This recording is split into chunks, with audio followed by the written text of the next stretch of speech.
Hello friends, स्वागत है आप सभी का हमारे यूट्यूब चैनल यूएलपी मैथ्स वर्ड पर। तो आज हम पढ़ाने जा रहे हैं इंटीग्रेशन। ठीक है, तो इंटीग्रेशन की शुरुआत बहुत ही बेसिक लेवल से हम यहाँ पर स्टार्ट करेंगे और कोशिश ये रहेगी कि जितना बोर्ड में आता है किसी भी बोर्ड में उस लेवल की प्रैक्टिस आपकी अच्छी हो जाए। क्योंकि मैंने देखा इंटीग्रेशन एक ऐसा टॉपिक है कि आप पूरा पढ़ा के ख़त्म कर दो और पता चला स्टार्टिंग का ही एक छोटा सा प्रॉब्लम दे दो, नहीं हो पाता है। तो एक बार एक ये है कि बेसिक सवाल जो हमारे पास क्वेश्चंस होते हैं उन पे कमांड अच्छी होनी चाहिए और एक कॉन्सेप्ट में क्लियरिटी होनी चाहिए, है ना। मतलब कन्फ्यूजन नहीं होना चाहिए कि यहाँ ऐसे लगेगा वहाँ वैसे लगेगा। और इंटीग्रेशन अपने आप में एक ऐसा टॉपिक है जिसमें कई सारे टॉपिक एक साथ यूज़ होते हैं। कभी कहाँ कोई fraction, proper fraction, improper fraction, उसका ख्याल रखना पड़ सकता है। हो सकता है किसी अलजेब्रा की आइडेंटिटी, ट्रिग्नोमेट्रिक आइडेंटिटी सही से नहीं लगा पा रहे हो, तब इंटीग्रेशन नहीं सॉल्व हो पा रहा हो। तो इंटीग्रेशन सॉल्व करना, इंटीग्रेशन प्रॉब्लम नहीं होती है, प्रॉब्लम होती है उसकी ट्रिग्नोमेट्री सॉल्व करना, उसके अलजेब्रा सॉल्व करना, उसके रेशनलाइजेशन, उसके अब बहुत सारे चीज़ें होती हैं ना। ठीक है, और जिन प्रॉब्लम्स को फिर इरेशनल फंक्शन, रेशनल फंक्शन पता चले शुरुआत में भी हम फंस जा रहे हैं। तो ये सब चीज़ें ऐसी दिक्कतें जो हम बताने की कोशिश कर रहे हैं, ये टॉपिक में जैसे हम आगे बढ़ेंगे वैसे समझ में आएंगे कि यहाँ दिक्कतें होती हैं। और हालांकि जो लोग पढ़ चुके हैं तो वो तो वाकिफ़ होंगे ही होंगे। तो स्टार्ट करते हैं बहुत ही बेसिक लेवल से कि इंटीग्रेशन होता क्या है। जैसे नॉर्मली जो लोग पढ़ चुके होते हैं उनको तो बहुत ज़्यादा डीप में बता देंगे तो बड़ा बोरिंग सा लगेगा, लेकिन चलो ऐसे ही कि सिंपली कि अगर यहाँ पे हमारे पास एक वाई एक्सिस और ये एक्स एक्सिस है और ऐसे कोई कर्व था और किसी ने कहा कि ये रहा ए और ये रहा बी, कर्व के बीच में और ए बी जो एक्स एक्सिस पे मौजूद है इनके बीच का एरिया फाइंड करो, ये एरिया फाइंड करो। तो ये एरिया फाइंड करने के लिए मेंसुरेशन का यूज़ उससे पहले होता था। तो मेंसुरेशन का कोई भी फार्मूला इसमें हेल्प ही नहीं कर पाया, क्योंकि मेंसुरेशन में जो भी चाहे हम शंकु यानी कोन का, सिलेंडर का, कुछ का किसी का भी फार्मूला अगर लगाते हैं तो उसमें देखो स्ट्रेट लाइंस का यूज़ है। ठीक है, यहाँ पर फिगर कैसे है, ठीक है। तो यानी मेंसुरेशन का कोई फार्मूला हेल्प ही नहीं कर पाया। तब लोगों ने क्या किया, इसको एक तरीका निकाला कि भाई इसको छोटे छोटे स्ट्रिप्स में काट दिया। अब ये स्ट्रिप्स कैसे हो गई, रेक्टेंगुलर हो गई कि नहीं हो गई, ये लो, ठीक, ऐसे ऐसे छोटी छोटी स्ट्रिप में ऐसे काट दिया इसको। और उसमें फिर बोल दिया कि स्ट्रिप की लेंथ कितनी है, dx लेंथ है और लंबाई y कह दी। तो ऐसे ही हर स्ट्रिप की लंबाई y कुछ होगी ऐसे, और dx y इंटू लंबाई गुणे चौड़ाई। ठीक है, स्ट्रिप की जो हमारे पास हर एक पट्टी का क्या एरिया निकलता चला आया और हर स्ट्रिप को हमने जोड़ दिया तो एरिया निकल आया। लेकिन फिर भी ये एरिया एग्जैक्ट नहीं था, क्योंकि ये लाइन सीधी, ये सीधी, ये सीधी, लेकिन ये अभी भी कर्व है। इतना एरिया सब में थोड़ा थोड़ा मार्जिन जरूर रह गई। ठीक, तब क्या किया और छोटी छोटी पट्टियों में काटा, स्ट्रिप में काटा और कितनी स्ट्रिप में बांट दिया इसको, लगभग इनफाइनाइटली मैंने स्ट्रिप में बांट दिया, इनफाइनाइट स्ट्रिप्स में। तो जिससे जो कर्व लाइन है वो भी चौड़ाई इतनी कम हो गई स्ट्रिप की कि जो कर्व लाइन है वो भी क्या एज ए स्ट्रेट लाइन दिखने लगी। ठीक, और फिर सारे स्ट्रिप्स के एरियाज़ को ऐड कर दिया गया तो अप्रॉक्सीमेट लगभग ओरिजिनल एरिया के बराबर एरिया आया। और इसी प्रोसेस को कहा गया इंटीग्रेशन। इंटीग्रेशन का मतलब होता है समेशन। मतलब यानी किसको बांटा, कितने स्टेप्स में बांट दिया, इसको n स्टेप्स में बांट दिया, लेकिन उससे भी काम नहीं चला तो इसको उन्हीं स्टेप्स को और महीन किया गया। कितनी, लगभग n tends to infinity, infinite इसको स्टेप्स में बांटा गया और फिर जाके एरिया निकाला गया, एरिया सम। कैसे निकलेगा, लंबाई गुणे चौड़ाई। तो लंबाई कितनी है, dx लेंथ या फिर y लेंथ, और चौड़ाई कितनी है, और ये फंक्शन हमारे पास कोई y equals to F X है। ठीक, और विड्थ है, dx लेंथ की विड्थ है। ठीक, ये एक पट्टी का हो गया। ऐसे ही कितनी पट्टियां हैं, इनफाइनाइट। तो n पट्टियां हैं, ये देखो यहाँ पर हमने n लिखा, समेसन n, मतलब y dx टाइप की n पट्टी हैं इसलिए ये समेसन कर दिया। और हमने कहा कि n को भी कहाँ पर ले गए, इन्फिनिटी पर ले गए, यानी इनफाइनाइट स्ट्रिप्स करी। तो जो हमारे पास एरिया आएगा वो लगभग आएगा limit n tends to infinity summation y dx n।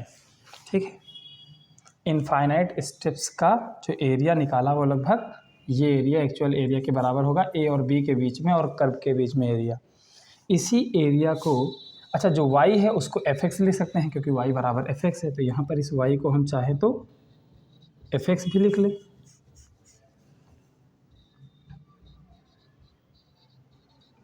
ये और इसी एरिया को इस नोटेशन से ना लिख के यूं इसको डिनोट कर दिया गया। ये साइन होता है इंटीग्रेशन का, कहाँ से कहाँ तक, a से b तक, और fx इंटू डी एक्स, यानी एक स्ट्रिप और उस स्ट्रिप का जो है समेसन a से b के बीच में जितनी भी स्ट्रिप हैं सबको हमने क्या करा, जोड़ दिया। और जोड़ने का साइन इस तरह से न लगा के हमने क्या, इस तरह का साइन लगाया। तो इसको बोलते हैं integration of fx with respect to x, x के रिस्पेक्ट में इंटीग्रेट करा और कहाँ से कहाँ तक, फ्रॉम a टू b। ठीक, ये लो, तो ये बेसिकली इंटीग्रेशन का मतलब हुआ। ठीक, ये साइन होता है इंटीग्रेशन का। ठीक, इंटीग्रेशन कोई फंक्शन रहता है dx और यहाँ पर कोई फंक्शन रहता है, दो टाइप का इंटीग्रेशन होता है। ठीक है, यहाँ से a और b, तो एक में लिमिट डिफाइन है कि a से b तक इंटीग्रेट करना है, एक में ऐसा होता है कहीं कुछ नहीं लिखा रहता है। तो इसी टाइप से दो टाइप के इंटीग्रेशन होते हैं, एक होता है इनडेफिनेट इंटीग्रेशन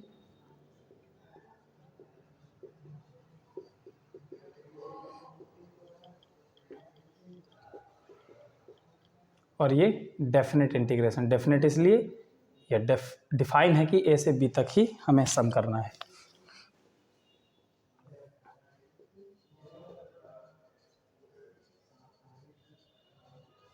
ठीक, और वैसे इस साइन को हम लोग क्या बोलते हैं, इंटीग्रेशन बोलते हैं।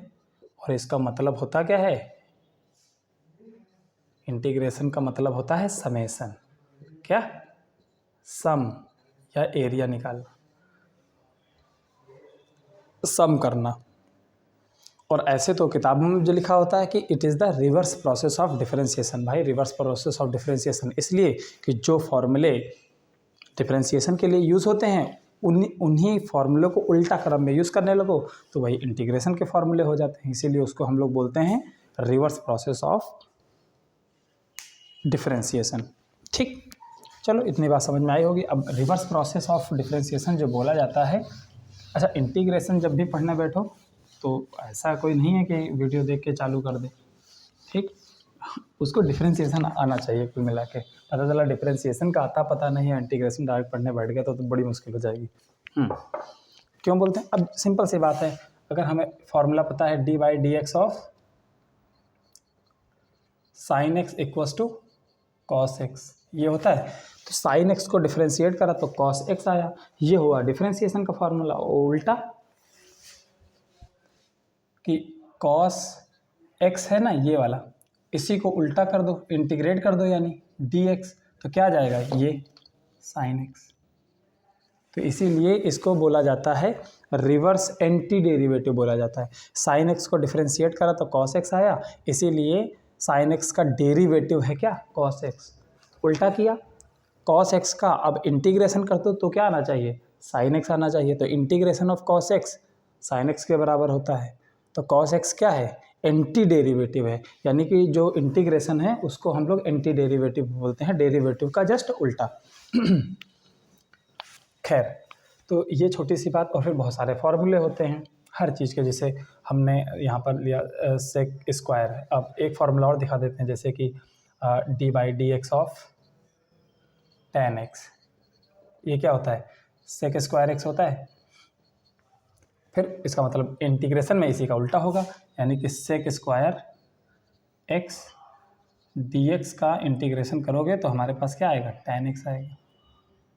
और प्लस सी, जब भी इंटीग्रेशन करते हो एक प्लस सी आता है जो आर्बिट्री कांस्टेंट होता है। ठीक, ये कांस्टेंट होता है, ये प्लस सी आता ही आता है। और इस सी का यूज़ कायदे से है डेफिनेट इंटीग्रेशन में, इस सी की भी वैल्यू निकालनी पड़ती है, अदरवाइज़ ये प्लस सी ऐसे पड़ा रहता है चुपचाप। खैर, कुछ फॉर्मूले होते हैं, जैसे कि हमें tan x का डिफरेंशिएशन पता है कि sec स्क्वायर एक्स होता है, इसीलिए sec स्क्वायर एक्स का इंटीग्रेशन करा था, लौट के क्या आ गया, tan x आ गया। लेकिन कोई इंटीग्रेशन ऑफ tan x ही पूछ ले, ठीक है, तो ये नई बात है।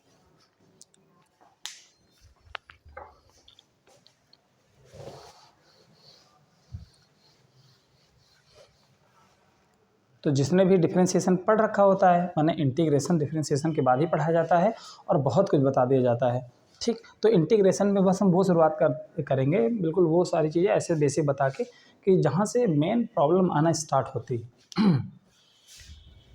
पहली बात तो जब भी मान लो इंटीग्रेशन ऑफ tan x पूछ लिया, tan x dx, ठीक।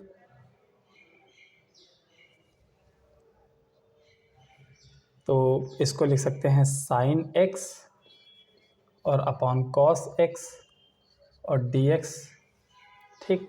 अब ऐसे इसको हम लिखेंगे पुट cos x को t पुट कर दें, तो देखो माइनस, अब इसको डिफरेंशिएट करें तो cos x का differentiation minus sin x dx और टाइम t का डिफरेंशिएशन dt। अब देखो sin x dx किसके बराबर आ गया, माइनस dt के बराबर आ गया कि नहीं आ गया, आ गया। पुट कर दो सब यहीं पर, तो इंटीग्रेशन sin x dx किसके बराबर है, माइनस dt के बराबर है, और नीचे cos को क्या माना था, cos x को t माना था। अब माइनस साइन इंटीग्रेशन के बाहर चला आता है, तो minus D T upon T, और ये क्या होता है, log x हो जाएगा, क्योंकि log x का डिफरेंशिएशन होता है 1/x, इसलिए 1/x का इंटीग्रेशन क्या होगा, log x, तो वही वाला फार्मूला माइनस log t, और t माना किसको था, cos x को माना था, तो पुट कर दो। अच्छा, इंटीग्रेशन में एक प्लस सी भी आता है, तो माइनस log t की वैल्यू क्या, साइन एक्स और प्लस सी।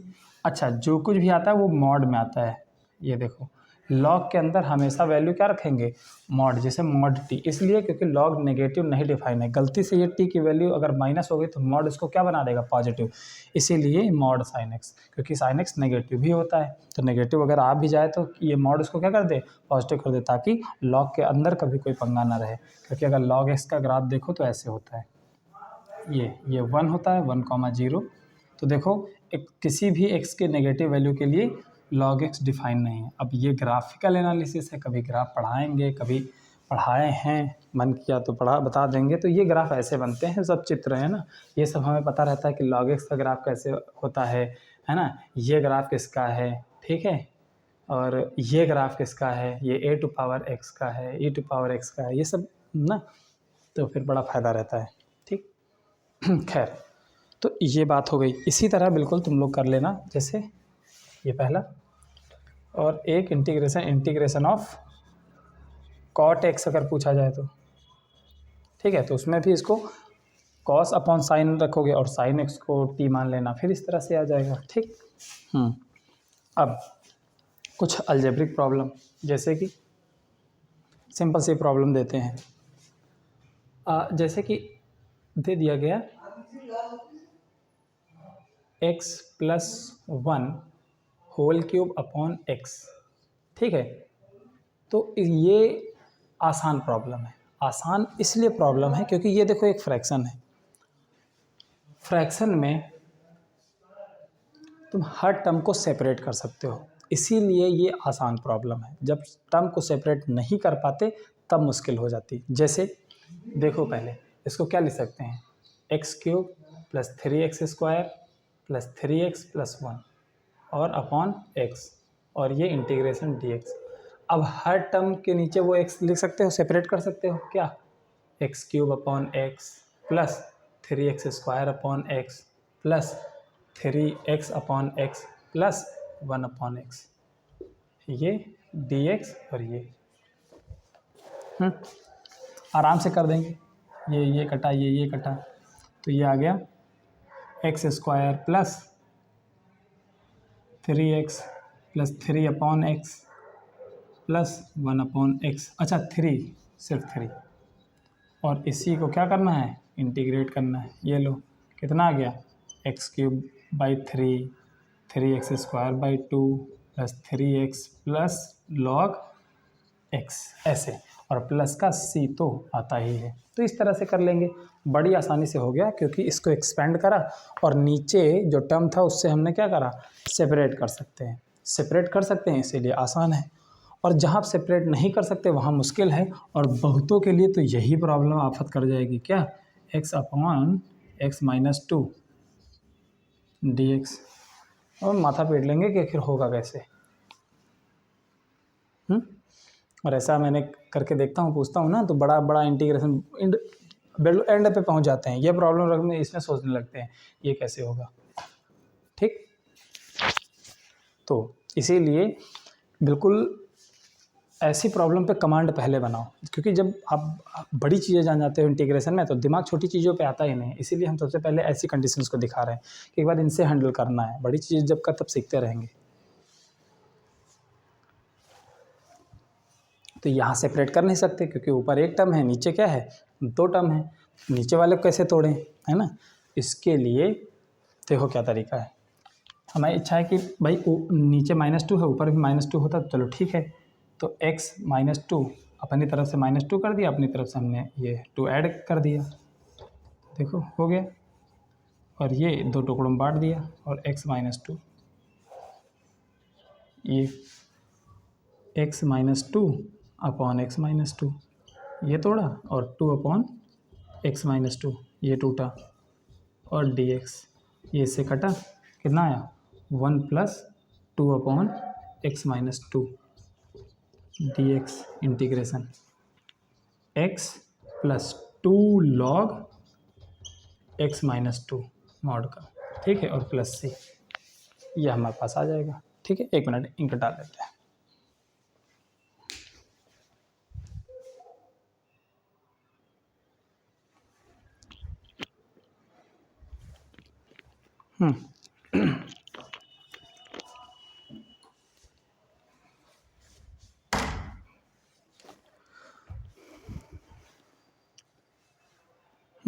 तो बात कर रहे थे क्वेश्चंस पे थोड़ी कि हाँ प्रॉब्लम हमारे पास कैसे आती हैं इसमें। अब जैसे एक सिचुएशन ऐसे देखो, आसान प्रॉब्लम है, अभी तो बस क्वेश्चन है, आदत डलवा रहे हैं कि इंटीग्रेशन ऐसे आए तो ऐसे ऐसे कलम चलाते हैं। ठीक, तो ये √x है, और क्या है, x² + 1 है, और इसको इंटीग्रेट सपोज दैट करना है। तो ये हमारे पास हो जाएगा, पहली बात कि जो जिस फॉर्म में दिख रहा है, ठीक, वो तो चलो ठीक है, तुम्हारे लिए कौन सी फॉर्म में आसान सॉल्व करना आसान है उस फॉर्म में ज़रूर कन्वर्ट करो। जैसे ये √x है, बहुत लोगों को x⁴ इसको देखने में ज़्यादा अच्छा लगता है, तो भाई उस रस कर लो, तो ये हो जाएगा x⁴ ठीक, और x² + 1 dx, और ये ब्रैकेट के अंदर मल्टीप्लाई हो जाएगा, तो x⁴ 1/2 और 2 में x² में मल्टीप्लाई होगा तो पावर ऐड हो जाएगी, कितना, x⁴ 5/2 और plus x⁴ 1/2 dx integration integrate होगा। अब इंटीग्रेशन साइन ये दोनों को इंटीग्रेट करेगा, तो x⁴ 5/2 ये क्या होगा, 5/2 + 1 अपॉन 5/2 + 1 प्लस x⁴ 1/2 + 1, ये फार्मूला सीधे लगा रहे हैं, 1/2 + 1 और प्लस c। अच्छा, जो इंटीग्रेशन पढ़ भी रहे हैं, बस इंटीग्रेशन के एक बार जो फॉर्मूले बुक में होते हैं ना, वो देख लो, उस फॉर्मूले का बस यूज़ किया है। तो x⁴ 7/2 और नीचे 7/2 प्लस x⁴ 3/2 और अपॉन 3/2, ठीक, प्लस c। बता भी देते हैं फार्मूला कौन सा यूज़ किया है, x⁴ n इंटीग्रेशन dx, ये फार्मूला होता है x⁴ n + 1 / n + 1, ये फार्मूला यूज़ किया है, प्लस c। ठीक, अब देखो एक सिचुएशन और आई दिमाग में कि ये कैसे करेंगे, तो मैं लिखता हूँ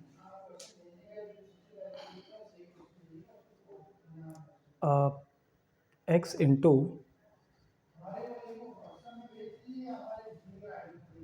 x + 2, x + 2 रखे ना, कुछ भी रख लो भाई, x-2 रख लो, x-2 रूट में, ये इसको इंटीग्रेट करना है।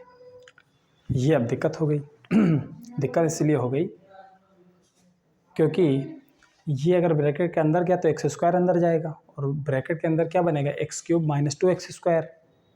तो एक्स क्यूब माइनस 2x² अगर ये बना और इसकी पावर 1/2, इसको इंटीग्रेट करोगे तो आफत है इंटीग्रेट करने में। क्यों?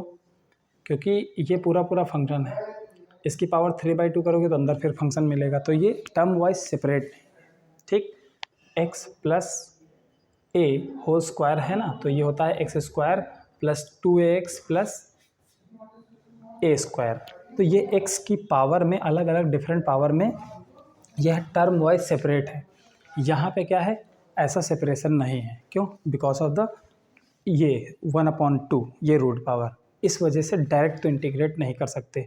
या जो हम ये बात बता रहे हैं, इन सब चीज़ों को अलग तरीके से याद रखने के लिए सीधा फंडा याद कर लो कि कभी भी किसी फंक्शन पे स्क्वायर लगा हो, क्यूब लगा हो, साइन लगा हो, कॉस लगा हो और अंदर का फंक्शन लीनियर के अलावा कुछ भी हो तो डायरेक्ट इंटीग्रेट मत करना।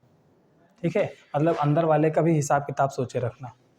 अगर मैं बोलूँ कि √x + a का इंटीग्रेशन कर लो, कर डालना, क्योंकि अंदर जो है रूट के अंदर कौन सा है, लीनियर फंक्शन x + a।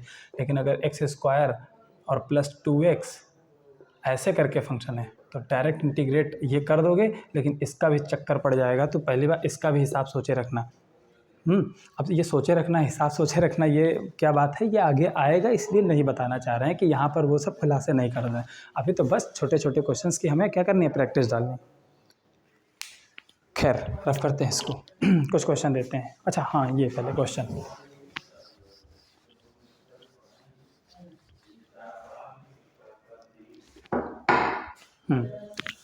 अब इस क्वेश्चन को करेंगे कैसे। हमने जो तरीका बताया वो तो दिक्कत आ जाएगी उससे, क्या कि अंदर x² गया तो लीनियर के अलावा कुछ भी आ जाएगा, वो इंटीग्रेट नहीं करेंगे, उसमें और दिक्कत है। फिर दूसरा तरीका क्या है, अपने तरीके से कैसे, मतलब कुछ ऐसा ज़रूर करें कि जिससे बेसिक चीज़ें हम अप्लाई कर दें, इसकी जनरलिटी बिना लॉस किए हुए और नॉर्मली हम क्वेश्चन कर लें। तो देखो कैसे, कि अंदर x - 2 है ना, इस x में -2 करो और +2 करो। ठीक, ये लो, और बाहर √x - 2 तो है ही, और ये dx इंटीग्रेशन। अब दो ग्रुप में इसको बांट लो, एक ये टुकड़ा, एक ये टुकड़ा।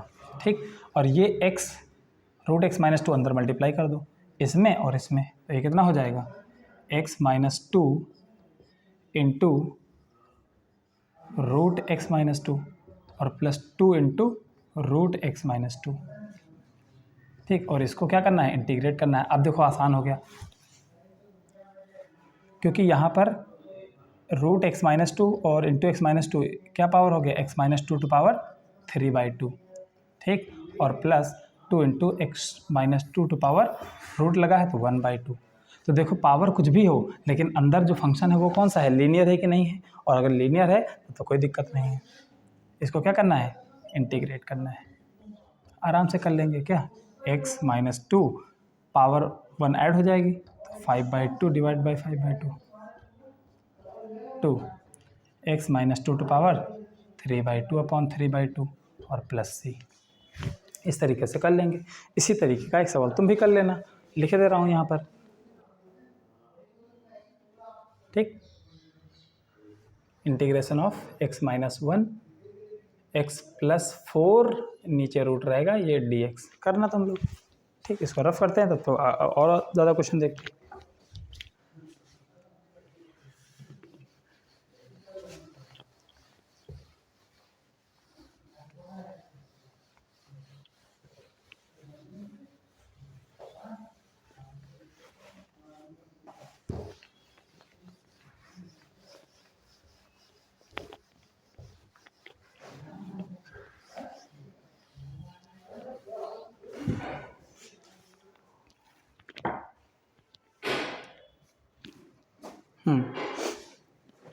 अब देखो एक बहुत ही अजीब सी प्रॉब्लम देखते हैं। अजीब सी क्या, कि उसको कैसे हम रिड्यूस करेंगे। फिर कुछ इंपॉर्टेंट चीज़ बताएंगे, जैसे कि यहाँ पर हमारे पास मान लो इंटीग्रेट करना है इसको x⁴ + 1/x² + 1, और इसको इंटीग्रेट करना है dx। ठीक है। अब ये देखो, हमने अभी इंटीग्रेशन के बारे में बताया ही क्या है, जस्ट इंटीग्रेशन का नाम लिया है कि इंटीग्रेशन होता क्या है, और it is the reverse process of differentiation, और ये प्रॉब्लम दे दी है। ये बहुत लोगों के लिए बहुत बड़ी प्रॉब्लम है, ठीक है। एक्स टू पावर 4 वाला आ गया, क्या करेंगे इसको और जिनको इंटीग्रेशन आता है वो भी उसमें ना तरह तरह की चीज़ें, इतनी हायर ज़बरदस्त बड़ी बड़ी चीज़ें लगाएंगे, क्योंकि पावर 4 वाले के लिए बड़ी स्पेशली सिखाया जाता है, और पूरी गणित लगा डालेंगे, ठीक है। देखो तो भाई क्या है, अब जैसे क्या है, इस क्वेश्चन को करने में एक सिंपल सी बात नहीं याद रख पाते, प्रॉपर और इम्प्रॉपर फ्रैक्शन की।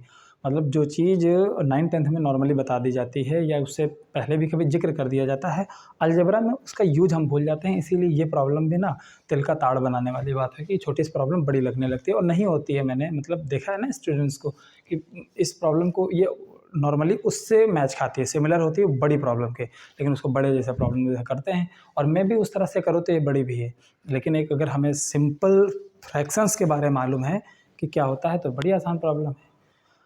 ऊपर हायर पावर है, नीचे क्या है, लोअर पावर है। इसको हम सीधे डिवाइड करते हैं, बिल्कुल 9th-10th के क्लास के स्टूडेंट जैसा। देखो ऐसे कि पहले एक्स स्क्वायर प्लस 1 से एक्स टू पावर 4 1, इसको डिवाइड करते हैं तो ये हो जाएगा एक्स स्क्वायर, तो हो जाएगा X to power 4 plus X square, और माइनस करा तो ये गया हमारे पास, कितना आ गया, माइनस का एक्स स्क्वायर प्लस 1, ये आ गया। अब क्या कर सकते हैं, माइनस का 1 तो माइनस एक्स स्क्वायर माइनस 1, हमें क्या करना है, माइनस करना है, तो ये प्लस हो गया, ये भी प्लस हो गया, ये कट गया, ये 2 आ गया। यानी कि X to power 4 plus 1 upon X square plus 1 को हम लिख सकते हैं X square minus 1 plus 2 upon X square plus 1, ये ले सकते हैं। और इसको अगर ऐसा लिख पाते हैं तो ये बड़ा आसान इंटीग्रेशन हो जाएगा, क्या, एक्स स्क्वायर माइनस 1 और प्लस 2 अपॉन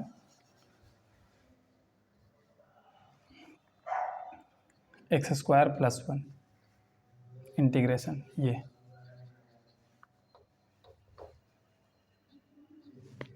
क्या हो जाएगा, ये x cube upon 3 minus x और 2 और 1 अपॉन एक्स स्क्वायर प्लस 1 का इंटीग्रेशन क्या होता है, tan इनवर्स एक्स, और प्लस सी तो आएगा ही आएगा। ये देखो, ये बड़ा आसान से इंटीग्रेशन है। तो अभी एक क्वेश्चन जैसे मैंने दिया था, ठीक है, एक्स अपॉन एक्स माइनस 2 करके, चलो ऐसे ही प्रॉब्लम दे दी थी, सपोज दैट इसको इंटीग्रेट करना था, तो मैंने क्या किया था, यहाँ पर -2 और +2 करा, फिर सेपरेट करा, तो x minus 2 upon x minus 2 कर चुके हैं प्रॉब्लम, इसलिए ऐसे घटिया लिख रहे हैं, ठीक है, मतलब ऐसे। तो ये 1 + 2 अपॉन एक्स माइनस 2 और इंटीग्रेट करा था, ठीक, dx के रिस्पेक्ट में, तब ये x और 2 log x माइनस 2 आ गया था, ठीक। तो कहाँ कहाँ पर ऐसा करते हैं या कैसे किया जाता है, क्या डिवीज़न ही एक तरीका है ना, ये सब सवाल आते होंगे मन में, और नहीं आते हैं तो फिर भाई 12th क्लास में जो बंदा सीख रहा है उसके लिए सोचने वाली बात है, तो ऐसे सवाल क्यों नहीं आते मन में। तो कुछ थोड़ी बात फ्रैक्शंस के बारे में बता देते हैं। फ्रैक्शन की पढ़ना, वो फ्रैक्शन जिसकी शुरुआत हम बचपन में स्टार्ट कर देते हैं, फ्रैक्शन क्या होता है, और अलजेब्रिक फ्रैक्शन 9th-10th से पढ़ना स्टार्ट कर देते हैं, है ना। खैर,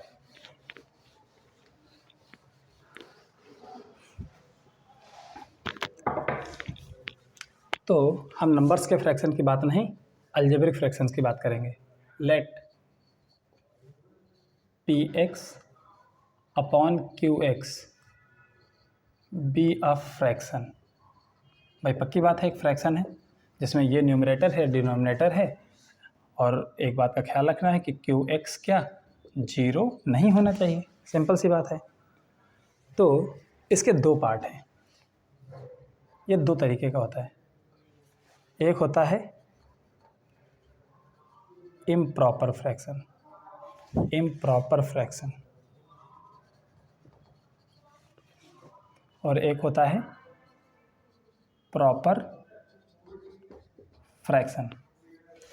इम्प्रॉपर फ्रैक्शन क्या होता है? इम्प्रॉपर फ्रैक्शन वो फ्रैक्शन होता है जिसमें न्यूमरेटर में जो टर्म मौजूद होता है उसकी पावर नीचे वाले से बड़ी या बराबर रहती है। यानी कि if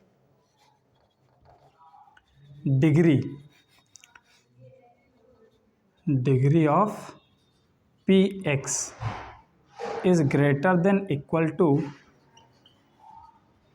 degree of Q x, ऊपर वाले की डिग्री नीचे वाले की डिग्री के बराबर या बड़ी रहे तब उसको बोलते हैं इम्प्रॉपर फ्रैक्शन। और प्रॉपर फ्रैक्शन क्या होता है? ऊपर वाले की डिग्री नीचे वाले से हमेशा कम रहेगी।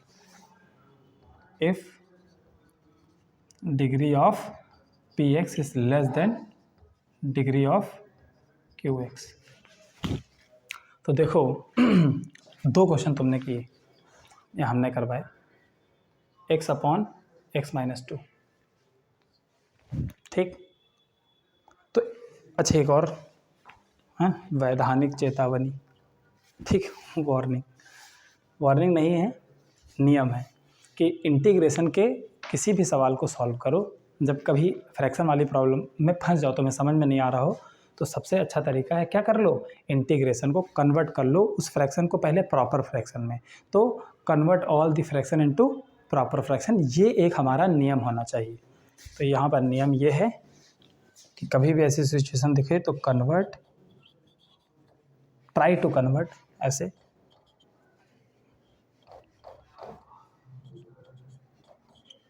Try to convert all fractions into कौन से फ्रैक्शन में? प्रॉपर फ्रैक्शन में, जिसमें न्यूमरेटर की डिग्री डिनोमिनेटर से हमेशा छोटी हो,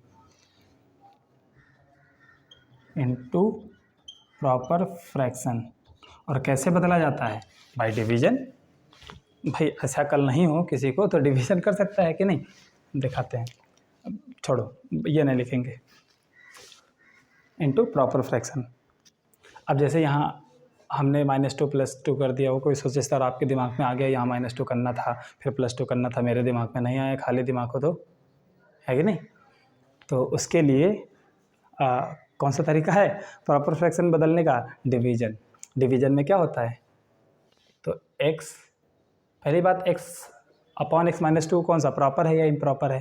और ये इम्प्रॉपर है क्यों?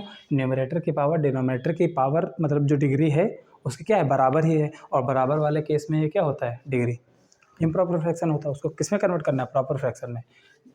डिवाइड करते हैं तो x माइनस 2 x, यही डिवाइड करेंगे 1, तो x माइनस 2 ये जाएगा, ये माइनस करा तो ये प्लस हो गया, ये कट गया, +2 आ गया। ये क्या कर रहा हूँ मैं,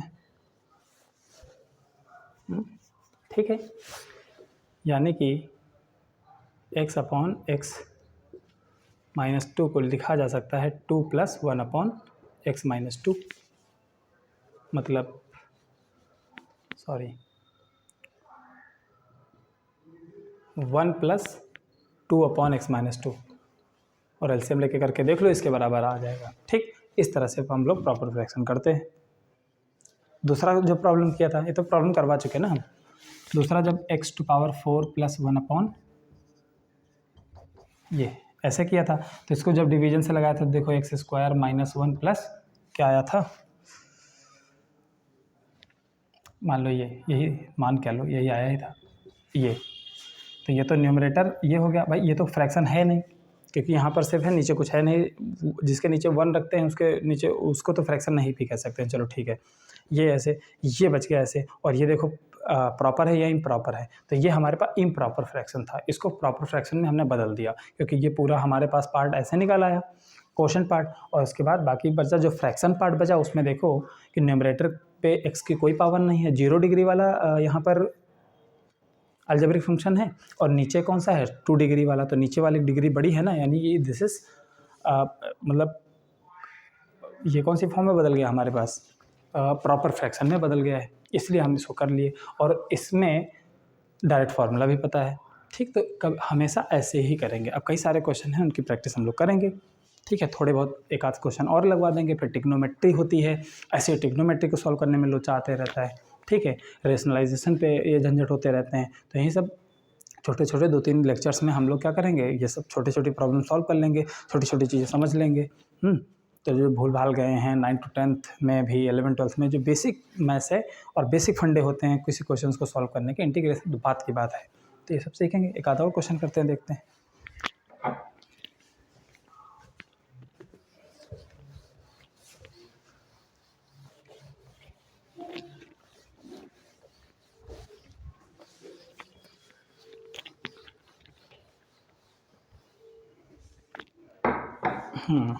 अब जैसे ऐसे ये प्रॉब्लम आ गई, मैं बोल भी रहा था रेशनलाइजेशन वाला, कभी ऐसा प्रॉब्लम दे दे, ठीक है, तब क्या करना है, सबसे पहले आपको घबराना नहीं है, ठीक है। ऐसे प्रॉब्लम्स के लिए क्या सिंपल सी बात है, ऐसे फंक्शंस करने के लिए पहली बात दिमाग में क्या आएगी कि हमारे पास क्या है, ये कौन सा फ्रैक्शन है, ये इम्प्रॉपर फ्रैक्शन है, जाहिर सी बात है x की पावर हाफ, नीचे ऊपर तो कुछ भी नहीं है, अच्छी बात है, हो जाएगा। लेकिन यहाँ हम टर्म्स को सेपरेट नहीं कर सकते, और दूसरी बात है, देखो ये रहा है ना, जैसे 1/3 + 5 लिखा हुआ है, तो क्या हम इसको सेपरेट कर सकते हैं 3 + 5 को? नहीं ना, ऊपर होता तो चलो ठीक है, 3/5/2 होता तो 3/2 और +5/2 लिख पाते, ये अलग चीज़ है, लेकिन यहाँ पे हम सेपरेट नहीं कर सकते। ये प्रॉपर फ्रैक्शन तो है लेकिन सेपरेट नहीं कर पाए, इसलिए दिक्कत है। लेकिन उससे पहले ये भी देखो, ये कौन सा फंक्शन है, एक इरेशनल फंक्शन है। इरेशनल फंक्शन यानी पावर फ्रैक्शन वाली पावर होना, और 9th-10th में बड़े आराम से रेशनलाइजेशन सीखते हैं, जिसमें डिनोमिनेटर के एक बार कॉन्जुगेट से ज़रूर ऊपर नीचे मल्टीप्लाई करके देखते हैं। ऐसा होता है कि कभी कभी रेशनलाइज कम्प्लीटली हो जाता है, कभी कभी पार्सली जो है रेशनलाइज होता है, लेकिन पार्सली रेशनलाइज होता भी है तो ये ज़रूर हो जाता है कि डिनोमिनेटर से फ्रैक्शन हट जाता है, ठीक है। तो कभी भी इरेशनल टाइप की फ्रैक्शन दे तो उसको रेशनलाइजेशन करने का मतलब ये नहीं होता है कि हर जगह से रूट हटा देना, बस डिनोमिनेटर से रूट हट जाए बस, ठीक है। तो इसीलिए हम इसी की वजह से हमेशा डिनोमिनेटर के कॉन्जुगेट से अक्सर मल्टीप्लाई करते हैं, तो चलो करते भी हैं। डिनोमिनेटर से कॉन्जुगेट से ऊपर नीचे मल्टीप्लाई कर दोगे तो कितना आ जाएगा, x + √2 - x + 3, ठीक। अभी फ्रैक्शन सॉल्व कर रहे हैं, x + 2 + x + 3 divided by x + 2 + x + 3, तो ये हमारे पास कितना आ जाएगा, x + √2 + x + 3, ये रूट में, और नीचे a + b a - b यानी a² - b², यानी हमारे पास आएगा x + 2 - x - 3, ये आ गया, और dx, तो ये हमारे पास रहा -x प्लस सॉरी यहाँ पर +3 था, तो x कैंसिल हो गया, हमारे पास -1 आया, और वही -1 इसके बाहर निकल जाएगा, तो ये आ गया x + 2 पावर, तो इसको 1/2 कर सकते हैं, और प्लस x + 3 की पावर 1/2 कर सकते हैं। ये रहा इंटीग्रेशन, और इसको सॉल्व कर लेंगे बड़े आराम से, इसके फॉर्मूले में पता है, x + 2 to power 3/2/3/2 और x + 3 to power 3/2/3/2, और एक इंटीग्रेशन कांस्टेंट +c आता ही आता है। इस तरह से करते हैं हम लोग, ठीक। तो आज के लिए इतना ही रखते हैं, बाकी बातचीत अगले टॉपिक करेंगे, ऐसे ही कुछ ट्रिग्नोमेट्री की प्रॉब्लम को लेकर, और जब ये सब बता देंगे तब हम आएंगे प्रॉपर इंटीग्रेशन पे, कि integration, types of integration, method of integration, integration by parts क्या होता है, बाय पार्शियल फ्रैक्शन क्या होता है, रेशनल फंक्शन कैसे करते हैं, सब्स्टिट्यूशन मेथड क्या होता है, ये सब असली में इंटीग्रेशन में टॉपिक्स होते हैं, ठीक है। अभी तो बस हम इंटीग्रेशन में समझा रहे हैं ये चीज़ कि कैसे प्रॉब्लम को लेकर हम हैंडल कैसे करेंगे, ठीक है। तो आज के लिए तो इतना ही रखते हैं, बाकी बातचीत करेंगे नेक्स्ट टाइम पे। Thank you so much for watching this video.